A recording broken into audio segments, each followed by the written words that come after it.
We are in the second week of Sefirat HaOmer, and a lot of times the focus on Sefirat HaOmer is on not cutting your hair, not listening to music, and some of the simple things, or the minhagim. If you actually look in the Gemara doesn't have any of these chumrot, and you may not even find them in the Geonim. It will go into the Rishonim. A couple of weeks ago, when I was shopping for Pesach, there was a couple, a guy and a lady, both religious, and she was shopping for toilet paper, but she wanted it to have a kasher le Pesach sign on it. That's the new thing today, kasher le Pesach toilet paper. And he's arguing with her. So they're both arguing, and I'm only listening. And then comes a third individual who looked like he was a rabbi of some sort. And he sees them like they're both raising their voice. So he tells the lady, I'm a teacher. I know some of the halachot. You don't need toilet paper that has kasher le Pesach on it. So she looks at him and she says, this is the type of rabbis that we have in Klal Yisrael? And, leave this all aside. A lot of times we're focused on kulot. Kulot are things that are not important. And we focus instead on chumrot. In Shulchan Aruch Siman Tav Sadi Gimel, you'll see dinim hanohagim b'mei HaOmer. You'll see a bunch of the things that have to do with Sefirat HaOmer. And if you notice there's only a couple of seifim. You'll see that there's nothing to talk about music. Music is not even discussed there. The basic reason for it is because music, according to the Shulchan Aruch, is actually asur the whole year. He discusses it later with Tisha B'Av, but because of Chorban HaBayit, we don't even do it. But so how do we even get the kulot of listening to music? So Rav Musafi discussed this. He says that the main issue is that when he had asked most of the doctors, they had informed him that over 40% of the population in Israel, I don't know if this is a fact, are either on some type of sleeping pill or some depression pill or anxiety pill or something of that nature. And because of it, there were sometimes matir music outside of Sefirat HaOmer and outside of the 3 weeks. And the main reason for some of these changes during Sefirat HaOmer is because of the death of 24,000 students of Rabbi Akiva. And there's a lot to say on it, because generally, if a person's father or mother or family member passes away, those chumrot might be limited by 30 days or by a year, of some sort, but not the following year. So why here in a case when no one here can trace back, or at least I don't think so, can trace back to Talmidim of Rabbi Akiva, and suddenly there's all these type of chumrot, don't shave, don't cut your hair, don't listen to music, and don't get married. Why would we be so focused on it if in fact it's there's no direct connection, even with something that would be more severe of an actual family member? So the real reason of all these things is not because we are mourning the death of the actual students. We are mourning what they would have produced. What that means is that later on, Rabbi Akiva ends up having 5 students. From those 5 students, we ended up getting the entire Talmud Bavli, Yerushalmi. We got the Mishnayot, Toseftot, and pretty much the Shishat Sidrei Mishnah and all of the Torah. So what we see from this is that from 5 students, we have everything that's in our possession today. Because if it were not for Rabbi Akiva, there would probably be no Torah in Am Yisrael today. So the loss is really the loss of the Torah, is the loss of the knowledge. Because maybe if these 24,000 students would have been around, Torah would not be Shishat Sidrei Mishnah. It might have been 1,000 Sidrei Mishnah or something of that nature. And furthermore, there's a tremendous lesson that's being taught here. Rabbi Akiva only started learning when he was 40. And then for 40 years he studied, and the next 40 years till 120 he taught. But could you imagine the effect, the mental effect on a person that has 24,000 students? I don't know of any yeshiva that has 24,000 students today. And then they all die, one after the other. And the Gemara tells us they died of asphyxiation, some form of choking. They couldn't breathe, or some form of a lung disease. And that in and of itself breaks down the human being. It breaks down the mind, it breaks down the spirit. And Rabbi Akiva had a very good reason to say, why do any more? Hashem didn't even leave him one student. He left him nothing. He left him no one left to start again. And that's also another lesson, that just because something may happen in a capacity that you think that God's trying to tell you a message to end, he's actually telling you to start.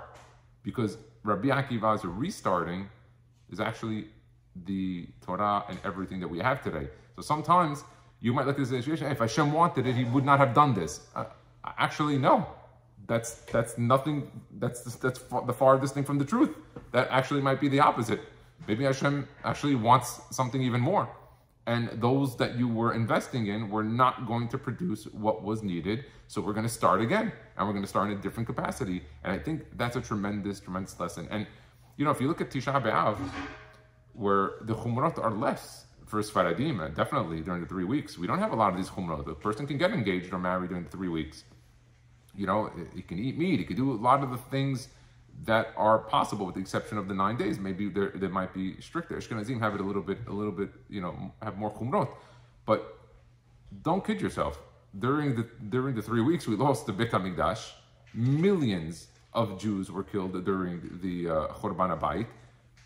Tremendous of Pirchei Kehuna, the Kohanim, the educated Kohanim that were working, the ones that were learning. It was a tremendous catastrophe. The entire city was burned down to the ground. And there, we are a little bit more lax. There, we let the guy, okay, you could do this, you could do that. While on Sefirat HaOmer, we are stricter. So what's going on here, and why is this happening? And a lot of times, especially amongst Klal Yisrael, a lot of times the Satan likes to divert attention. He diverts attention to things that are foolish or simple or kulot or chumrot or things that don't mean, they're not important. He makes from the tafel ikar and from the ikar tafel. That's his specialty. If you look at Yoreh De'ah in Shulchan Aruch Kuf Nun Zayin, there's 3 avonot that are yehadeg ve'al ya'avod. Those are 3 averot that if you do them, or a person should avoid them and instead take his life instead of doing them. One of the shifichut damim, killing somebody, gilui arariyot, going with immoral activity, and avodah zarah, avodat kochavim, worshiping, other celestial bodies or deities. And in Berachot Mem Gimel Amud Bet, you can also find this in Ketubot Samech Gimel Sotah Yud and Baba Metziah Noach. There's a famous ma'amar that maybe there's a 4th item. It's Amar Rabbi Yochanan Mishum Rabbi Shimon Bar Yochai, one of the 5 new students of Rabbi Akiva. He gives you a lesson. He tells you a lesson of Rabbi Shimon Bar Yochai. Noach lo la'adam she'arpil atzmo letoch kivshan ha'esh va'al yalbin peneh chavero barabim. That a person is better off jumping into a furnace and committing suicide instead of embarrassing his friend in public. Now, that's a wild statement. And what makes it even more curious is, what is Noach lo? Which mitzvot in the Torah is ever preceded by Noach lo she'ilbash tefillin? It's better for him if he does it, or talit, or anything for that matter. So the Me'idi brings down that the kavanah here is that he's not hayav to do this. There's no chiyuv here, according to the Me'idi, but rather his thing is a pshat, that the ish of Gehinam is much harder and hotter than the ish of Olam Hazeh. And so if the guy wants to make a calculation between the 2 ish of Gehinam, there or here, he would be better off taking the jump here and being absolved of the problem later on. There's a Tosafot in Sotah Yud, and Rabbeinu Yonah Sha'arei Teshuvah, he brings down the same thing. That halacha lema'aseh, according to the Tosafot and Rabbeinu Yonah, that there actually is a 4th item, and it's not just a recommendation. It's a hayav adam lamut al zeh, that a person has to actually go and commit suicide, mind you, instead of going to embarrass somebody in public. Again, I'm not being posek halacha here, so just wait till the end of the class. And he says it's not a rayon, it's not an idea, it's not musar, this is actually what you have to do. And, for Sfaradim, like me, Chamo Vajah student, Chamo Vajah Yosef, and student of Cham David Yosef, Look at HaOmer, Chelek Vav, Yoreh De'ah. Halakha L'Maaseh. In fact, there's even a beracha for it. Asher Kiddeshanu Mishudav Tzivanu, the Kadesh Shemo Barabim, and the guy does it instead of embarrassing somebody. And I think daily, the focus that many people, including myself, focus on is Adam Lamakom. Did I pray Shema? Did I do the tefillah right? Did I eat properly? Basar b'halav and Chot Shabbat. Not once does one think, including myself, on the actions that are done to others. A guy would be, he's mahmir. He reads Ketorot on Klaf. He wears Rabbeinu Tam tefillin. Okay, those are all chumrot. They're nice. They're good. If he has Yat Shamayim, maybe he should do it. But if the person doesn't, is not hayav any, didn't make any avon there. And when a guy could be driving and someone cuts him off, Jewish guy cuts him off, and he opens the window and he yells or curses at him, and he tells them what he's doing, and in front of everyone they look at him. That's a hiyuv deoraita. There was an actual deoraita of embarrassing him, as opposed to the situation there where just all guys taking all these chumrot upon himself. In Hilchot Shabbat, when it comes to Hilchot Berachot, Tefillah, Taharat Mishpacha, Nidah, all these different things, there's many shiurim. You'll see many classes, many specifics. You'll see many different types of programs teaching all the facts and the details of them, and they'll break them down. But how often do you see a shiur of Adam L'Havero? Now, you might think, okay, Peshita, it's simple. What do you mean? Disrespect him. Yeah, but you don't do that when it comes to Hilchot Shabbat. A guy who doesn't learn Hilchot Shabbat doesn't keep Shabbat. I keep Shabbat. Then he starts to learn how Hilchot Shabbat. He's like, he's you can't believe it. He's surprised at the detail of what the Hilchot Shabbat is, because you can't know something without properly learning it. Now, of course, we understand, okay, Shabbat, you don't work. Okay, well, what does that mean? So when it comes to Adam L'Havero, he's Peshita, Derech Eretz Kamato. Okay, and what are the specifics to it? And like they say, the Goyim say, the devil's in the details. No, we say, no, the God is in the details. That's where it's Asur L'Tza'el Yehudi. The pain of embarrassing publicly another Jew is no small thing. Sometimes we pass this off as Musar. Okay, he'll read it to Musar. He'll have 10 minutes before bed. He'll read a nice little Musar story. Okay, he got the gist. No, it's a Klal Gadol B'Torah. And it's hard to believe the greatness, the gravity of such an issue that is really, it's stumbled upon. And they asked Rabbi Leib Shteinman, you had many people come to him for all these deberachot and all these issues. And, the famous question to them is, why? Why did this happen to them? And he would always say the same thing over. You have to be careful, Adam L'Havero. Adam L'Havero is generally going to be the cause of issues in this world. A person wants to know why there might be problems or issues in this world. It's the way he acts, Adam L'Havero, not Adam L'Makom. You thought it was Adam L'Makom. It wasn't. It was Adam L'Havero the whole time. And the Hazon Ish famously said that it's the hardest thing to live a person's life and to not to be Mitzayer Yehudi.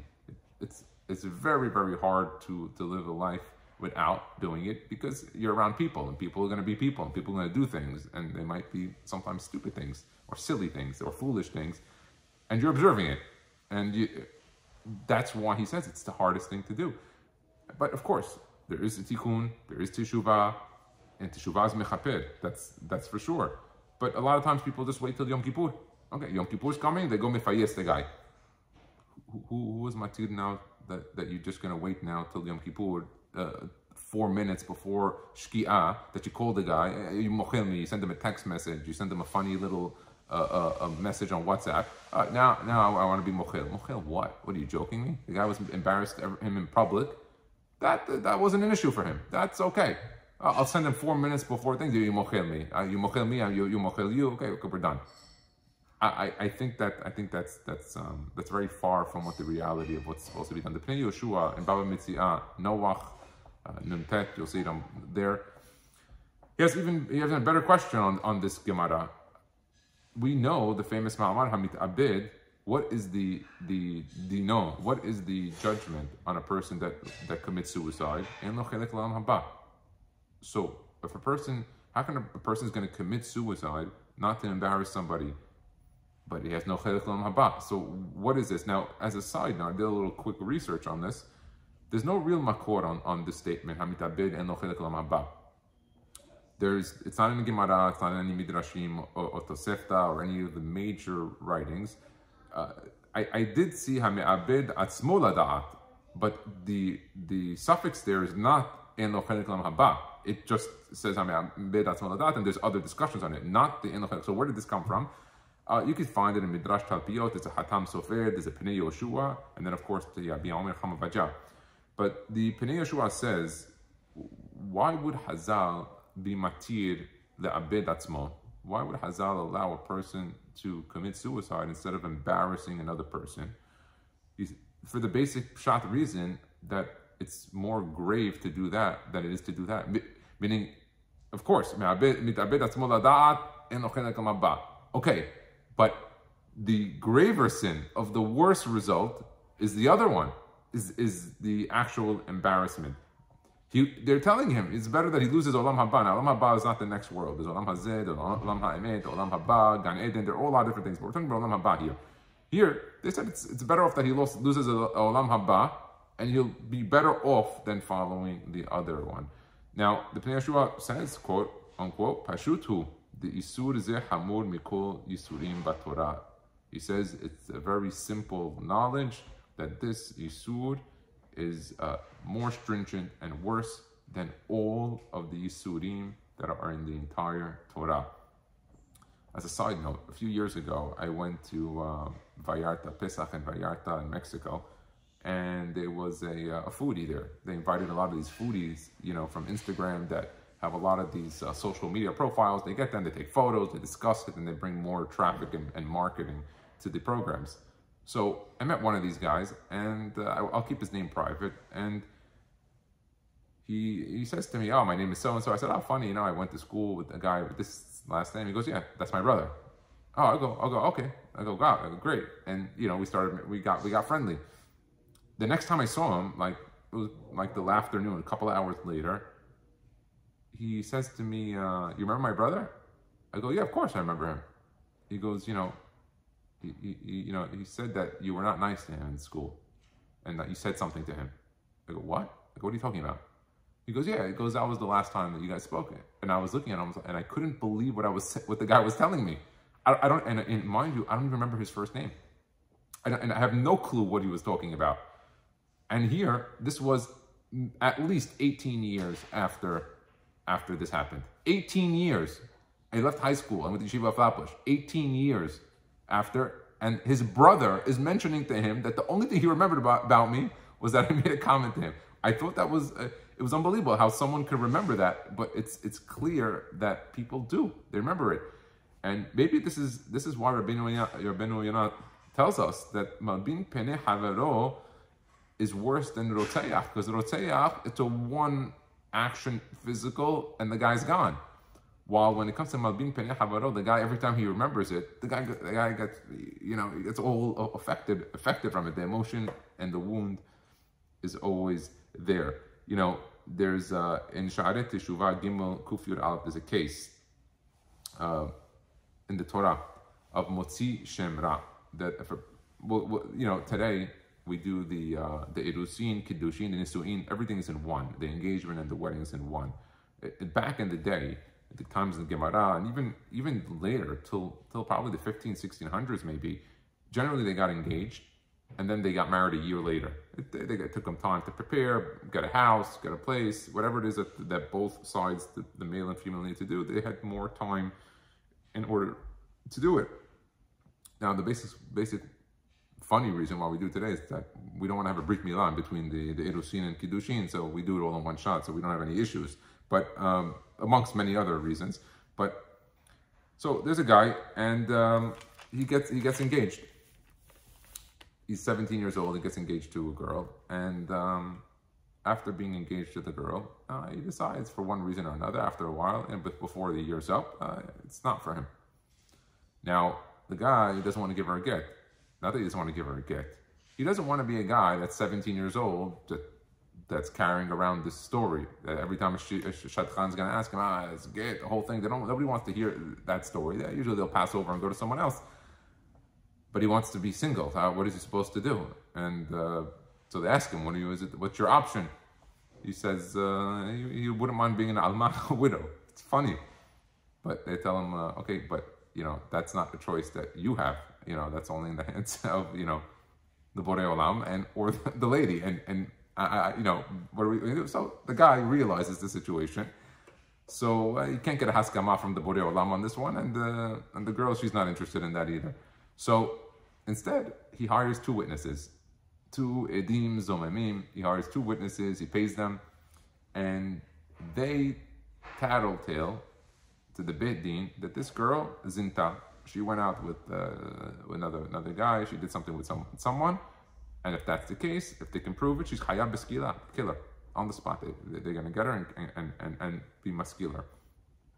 He does a direct action to attack her. Now, they later find out that these edim are false witnesses, these edim zomemim. So what do they do to him? Not what do they do to the edim zomemim. The edim zomemim, we know. They do exactly what they wanted to do to her. Well, what do they do to the guy that hired the edim zomemim? They don't kill him. There's 3 things he's got to do. 1, he's got to pay money. He's got to pay kesef. 2, malkinoto. They whip him and beat him. Number 3, if she chooses, she has to marry him and they stay married forever. He can never leave her if she chooses to stay with him. Now, why is this? Because it says, Al davar asher hotzi shem ra al betulat Israel. Because he spread false rumors on a betula, on a virgin of a girl in Israel.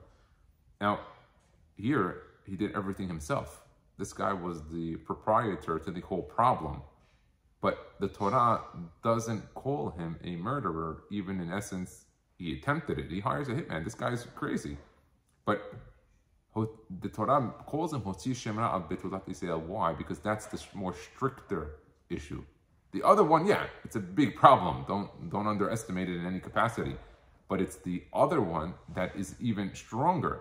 ללמדך שהוצאת שם רע והלבנת פנים של בת ישראל הרבה יותר חמורה מניסיון רצח. That the difficulty of preventing halbanat panim is even harsher and harder than the test of retsach, of murder, which is unbelievable. So the Torah skips the harder one and goes straight to the issue of halbanat panim, of making fun. And today, with social media, especially the news, with TikTok, Instagram, Facebook, what you want to call it, Alabuk, whatever you want to call these things, all these are the tool of the Samech Mem. The entire component of these things are all embarrassing people. Sometimes they're photos and videos of situations that get posted that stay on for the Gilgul never ends, like on Google. It just keeps going. And it's very difficult, sometimes impossible, to take some of these things down. And here, the embarrassment stays could be almost forever, until maybe the app shuts down or it gets removed through some court order. And I think this reality is intended to teach people something. That just like you can see a situation like that, where a video of an embarrassment can stay in a place and it's remembered by the hard drives, by the data centers, and it stays there, so too is that emotion and that feeling. It's not so simple to just remove it. Not an easy thing. And this is why it's the greatest tool. And that's why social media is Rashi Tevot Samech Mem, which is the angel of Malach HaMavet, which is the worst of them all, if you want to say it. And and the worst thing about it is that as it plays more, and as the person talks about it more, and the views, and this goes up, the guy's paying a beat on the beat. He's paying an interest on an interest, compounded and compounded on that embarrassment. The Halban, Rabbi Haim HaKohen, lived in Israel. He was a milkman, but he was huge Talmid Hacham, secret Mikubal. He says on the pasuk, "Vehine hafach hanega kulo lavan tahor." It's talking about metzora, which is a result of speaking lashon hara. And he says, "Vehine hafach hanega kulo." He says, when you read this pasuk, don't read it straight. "Vehine hafach hanega kulo lavan tahor." He says, no. "Vehine hafach hanega kulo, stop, lavan tahor. He says, why? Because kulo is spelled chaf lamed vav, and tzrashe tevot ve'havta l'reacha kamocha. But how is it spelled? It's not spelled the right way. It's spelled backwards. It's spelled kamocha l'reacha ve'havta. Why? Because this guy, he messed it up. This kulo, he messed it up. And now there was the nega. Nega adam lahavero. And this is a mitzvah, we call it a mitzvah, because it's devarim shebirumu shel olam, ubnei adam mezalzelim b'ayim. It's muznach, it's completely stepped upon in a way that no one would ever even think about it. In Sanhedrin Yud Aleph, there's the famous case, I'll give the story verbatim as opposed to read it, of Rabbeinu HaKadosh, Rabbi Yehuda HaNasi, the author of the Mishnah, the father of the Mishnayot. He was giving a shiur, and he was sitting down, and he starts to smell some garlic, and I guess he wasn't a fan of the garlic, and he couldn't focus. He started to lose his focus. He couldn't take that scent, and he says, whoever ate the garlic, please get out. I want to give my shiur. You're annoying me. Please leave. He didn't say it that way, but I'm explaining the story. So, who gets up? Rabbi Haya. Rabbi Haya gets up. When he gets up, he was Gadol Mitalmidav. He was the greater of the students. All the other students that were smaller than him, they realized he left. They all left. That in and of itself tells you something unbelievable. Now, who's Rabbi Haya? Just as a little point, the Gemara tells us later that Rabbi Haya Banav, if they were to be Hazan together, which they were at one point, they could bring the Mashiach on the spot. And one time, someone leaked this information to Rabbi Haya, and he went Hazan, and he put on his right side his son, one of his sons, on the left side another one of his sons. And as he would start the Hazarav, the Amidah, literally, part by part, he was going to bring the Tihayat HaMetim. Then the Gemara tells us a wild animal, I think it was a bear, came in and scared them away, and they ended up not saying the Beracham Nehayat Metim. They ended up stopping it there. And then Eliyahu Nabi got very mad. He said, who told him this information? I give this over to only a handful of people. How did he find out? Whatever. That's an interesting case. But here, Rabbi Haya gets up and he walks out. He leaves. Now, and everyone left. Now, Rabbi Yehuda HaNasi is left there. He's sitting in his chair. There's no Talmidim. Even Rabbi Hananiah, he left too. There wasn't a person to speak to. And there was no audio recording, so he couldn't record the shiur and then give it over to the people later. And he couldn't sell the shiur later, and he couldn't restrict people from listening to the shiur. But the next day, Rabbi Shimon, the son of Rabbi Yehuda HaNasi, he sees him. So he goes to him. He tells him, you, Atatzi Arta La'aba. It was you. You made my dad suffer yesterday, huh? You took all the students. You took them out. So he answers him, Has v'shalom.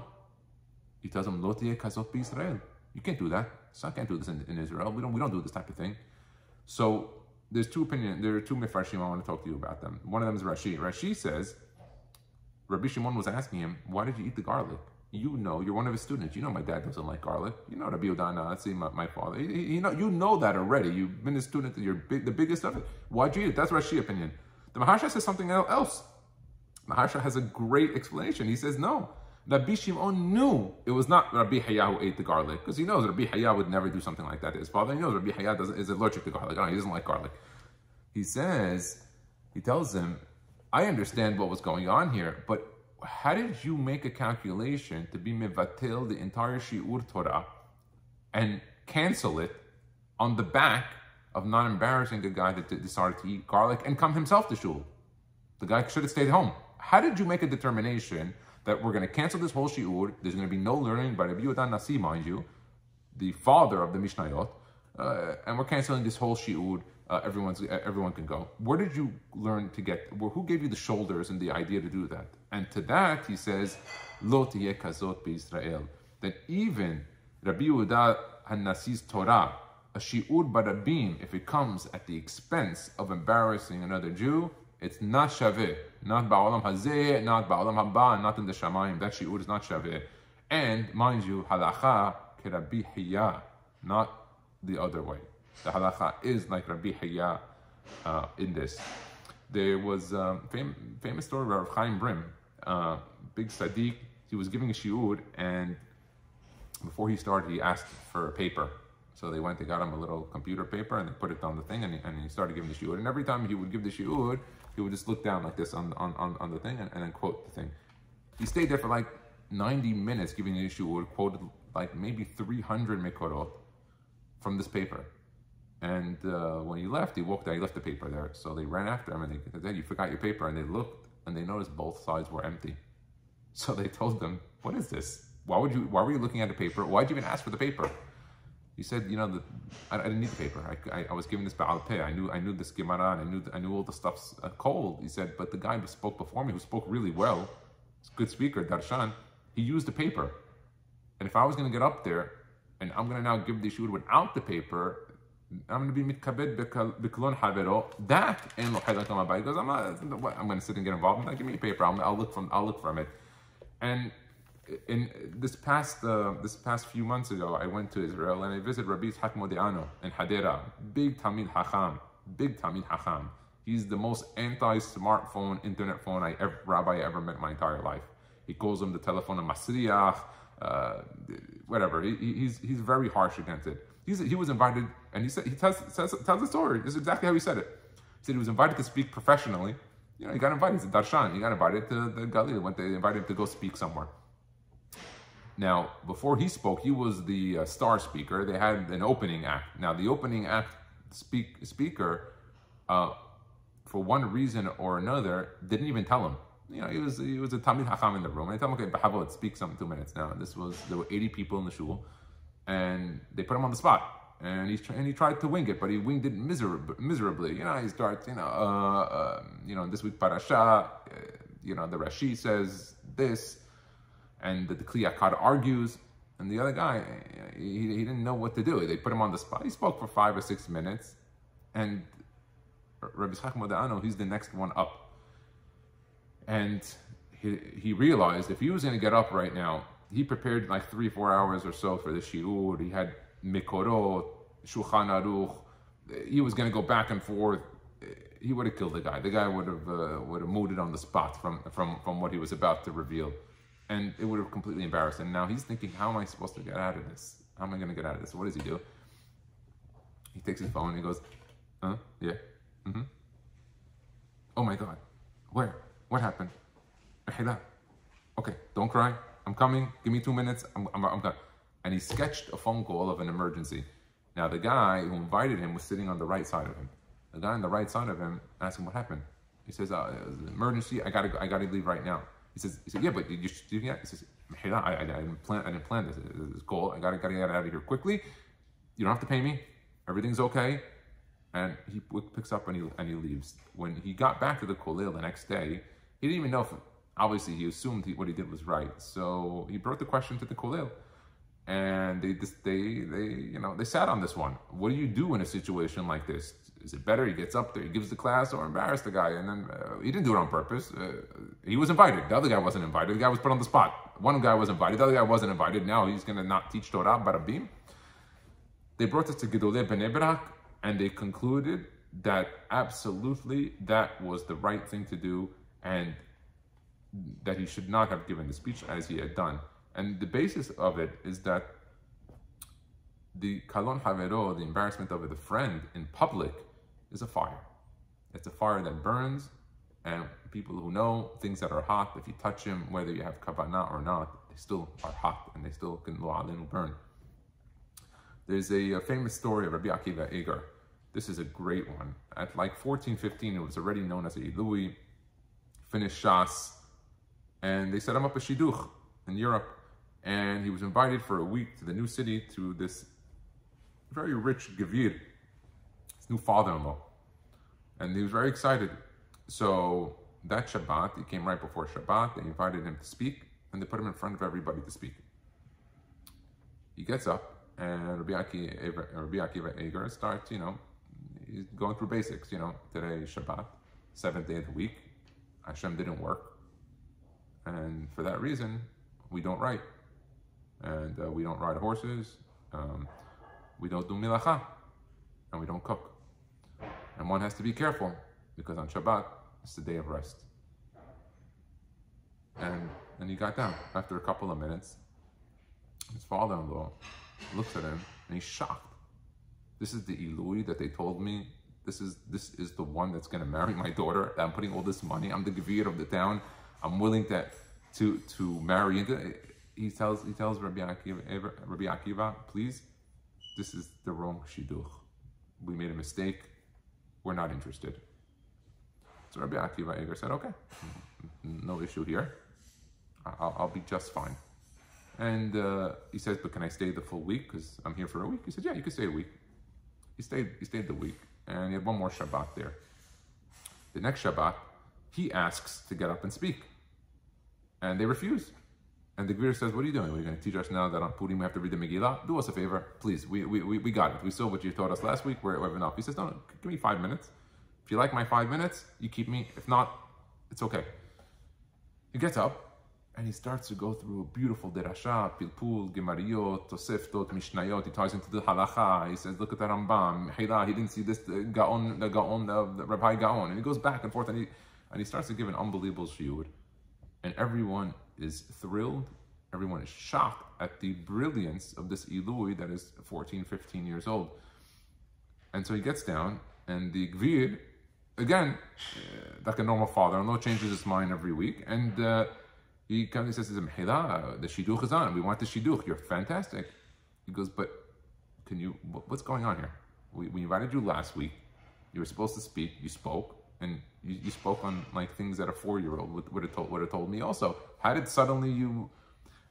He said, I'll tell you the truth. He goes, last week when I was here, I saw the gilayon on the tables, all the papers, and I noticed that I'm not the only one getting engaged. There's also another kid getting engaged from the yeshiva. And I know that individual does not learn like I do. And he was speaking too, and he spoke. And had I gotten up in the same shul, same Shabbat, in front of this guy's father-in-law, of the other Hatan, it would have killed the guy on the spot. The guy would have had a heart attack. The father-in-law would have thought that his son-in-law was NG, it's not the right one, and he would have felt bad. I said, you know what? It's not worth it. I'm gonna make myself like I'm an idiot, and I'm gonna go in and just make it simple. And he said, yeah, but you were going to lose the shidduch. He said, yeah, it's okay. It's worth it to lose the shidduch. I'll find, Hashem will send me someone else. It's not a big deal. I'm not so concerned about that component. He said, it would have been better off. I'm not going to go and risk it just to put this other guy down. And you might think, okay, it's Rabbi Eger a long time ago. Don't go so far. The Steipler was known to did something very, very similar. Actually, it's even more. The Steipler of Yaakov Kanievsky, the father of the great Sarat Torah, Reb Chaim Kanievsky, was learning in Bnei Brak. And while he was learning, there's a kid, there were all a bunch of people in the shul, and the kid sitting next to him, and he's got these sunflowers, these little bizarre sunflower seeds, and he's spitting them out. These kids, God bless them, they're very, very clever. And, he's spitting seeds in front of the Steipler. No one was commenting to the guys of the Steipler. Tells him, what are you doing? Mata ose, bedrash. Ta'of mikan. So the kid was like 7 years old. He starts to make a face, he starts to cry, and he starts to like tear up, and he runs out. Now the Steipler realized at that point, okay, maybe I was a little too harsh with this kid, but he says, I have another issue now, because this kid cannot be mochel. He's under bar mitzvah. He's not going to be able to be mochel. He can't even take ownership. He can't give up. There's the whole issues of halacha now. He takes the guy. He takes note of the kid's name. He waits 6 years till the kid's bar mitzvah. He shows up to the kid's bar mitzvah and gives him a sefer. He starts to dance with the kid, and he gets up to speak for 2 minutes, and he says, "Listen, 6 years ago, I embarrassed this kid in the Beit Midrash, and I'm coming to ask him for mehila. And I love the kid. I want to bless him." And of course, the kid was mochel him. But this was the Steipler. You could see from here that there is a concept on it.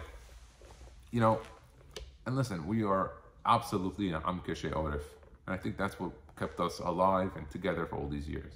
Stubborn-minded people. But this is sometimes something that can it could last. It could do good too if it's channeled in the right way. You ask a guy today about a situation like this, something that he embarrassed, somebody tells you, me? Never. Me? How could I? You know who I am? I'm 20 years older than him.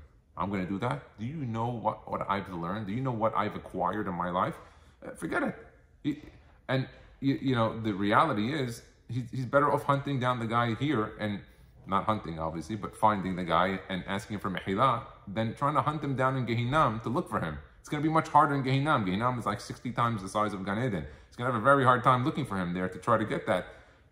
And so the Gaon of Vilna tells us, Adam lahaviro, he tells us that Hashem doesn't wait for Adam lahaviro. When it comes to Adam lahaviro, if someone does something, Hashem sends him the punishment today, quick, fast. He doesn't wait. While Adam lamakom, that's exactly what it says in Pirkei Avot. Ayin ro'ah, ozon sham'at, v'chol ma'asecha b'sefer nichtavim.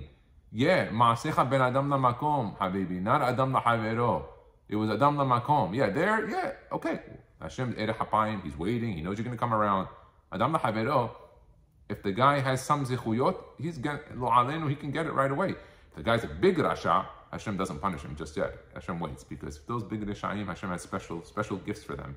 And so we see from this that even with ona'at mamon, there's nitenet lehishava. You can swear on it, but on ona'at devarim you cannot. Anything lehishava, it's asud from the Torah, and that's why it says mechaneh shem lehavero en lo chelek leolam haba.